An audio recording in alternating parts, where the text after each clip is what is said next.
Honestly যদি আমাকে জিজ্ঞেস করেন আসলে দেশের এই পরিস্থিতিতে আমরা সবাই শঙ্কিত আসলে সিকিউরিটির ব্যাপারটা নিশ্চিতভাবেই বোর্ড সেটা লুক আফটার করছে।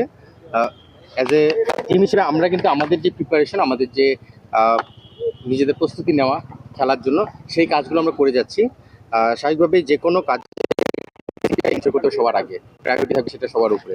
নিশ্চিতভাবেই আমরা সেই জিনিসটার প্রতি নজর রাখবো এবং ক্রিকেট বোর্ড যদি কোনো আমাদের গাইডলাইন দিয়ে থাকে বা কোনো ইনস্ট্রাকশন দিয়ে থাকে সেটা আমরা অবশ্যই ফলো করবো। বাট এখন পর্যন্ত সেই ধরনের কোনো বিষয় নেই। আমরা চেষ্টা করছি আমাদের সিকিউরিটিটা আমাদের সাইড থেকে যেটা নিজেরা সেফটিটা ইনশিওর করার সেটা করার মাধ্যমে আমরা এগিয়ে যাচ্ছি।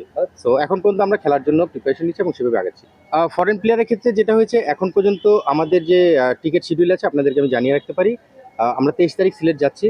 স্বাভাবিকভাবেই 22 তারিখে আমাদের 6 জন ফরেন প্লেয়ার 22 তারিখে আমাদের সঙ্গে ঢুকে যাবে, বা 23 তারিখ সকালেও যদি আসতে পারে। আমরা 23 তারিখ বিকেলের ফ্লাইটে আমরা সিলেট যাচ্ছি। আমাদের 6 জন ফরেন প্লেয়ার আমাদের সঙ্গে একসঙ্গে ডোমেস্টিকে ফ্লাই করবে। সো ফরেন প্লেয়ারের কাছ থেকে এখন পর্যন্ত আমরা সব গ্রিন সিগন্যাল নিয়ে আগাচ্ছি।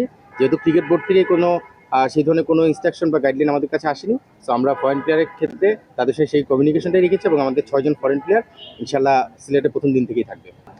6 জন আপনারা অলরেডি জানেন যে আমাদের যে প্লেয়াররা রয়েছে আপনারা সবাই জানেন। আমাদের ডিরেক্ট সাইনিং সহ অপশন থেকে নেওয়া যে প্লেয়ারগুলো সেগুলোর নাম আপনারা সবাই জানেন।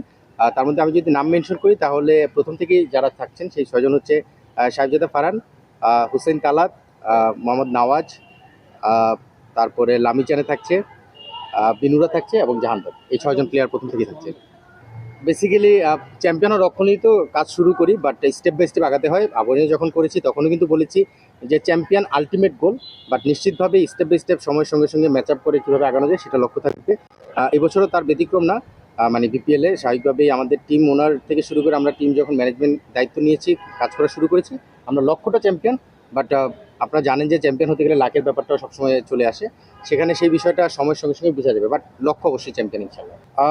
আমাদের পাকিস্তানি এবং শ্রীলঙ্কার যে সিরিজটা সেটার কারণে কিছু প্লেয়ারকে হয়তো আসা যাওয়া করতে হতে পারে, যেটা আপনারা জানেন যে এনওসি যখন দেওয়া হয়েছে তখন কিন্তু ফুল সিজনই দিয়েছে। আমরা ফর এক্সাম্পল আমরা জানি যে পাকিস্তান টিমে Nawaz Farhan regular T20 player, কিন্তু এখনও কিন্তু টিম সিলেকশন হয়নি। সো তাদেরকে আমাদের ফুল এনওসি দেওয়া হয়েছে একদম বিপিএল ফাইনাল ডে পর্যন্ত।